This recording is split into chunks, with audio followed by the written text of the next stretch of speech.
إن شاء الله هنعمل كيكة الكابتشينو الباردة الذي تحلية سهلة وسريعة ومنعشة في الحر. يلا نبدأ. عندي باكت من الكابتشينو، هضيف عليه نص كوباية من السكر البودرة، كوباية من الكريم شانتيه الخام غير محلى، وعندي كوباية ونص من اللبن المثلج. هخفقهم كويس جدا، وادي القوام معايا. طبعا عايزة اقول لكم الريحة واللون حلو قوي لعشاق القهوة. هنجهز صينية، وعندي هنا قهوة سريعة الذوبان بغطس فيها البسكوت، واي نوع بسكوت بتحبيه استخدميه. هنعمل كده طبقة من البسكوت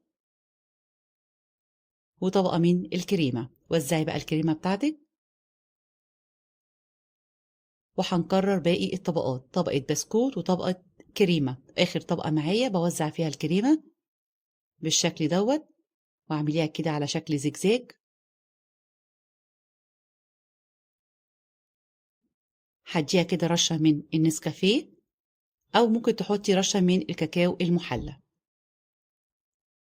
وادي شكلها النهائي. بدخلها التلاجة، وأول ما بتطلع بتكون بالشكل الجميل ده. لو عجبكم الفيديو منسوش الاشتراك في القناة وتفعيل الجرس، وسيبولي تعليق حلو. شايفين طبقات البسكوت مع الكابتشينو والنسكافيه حلوة قوي لعشاق القهوة، هيحبوها.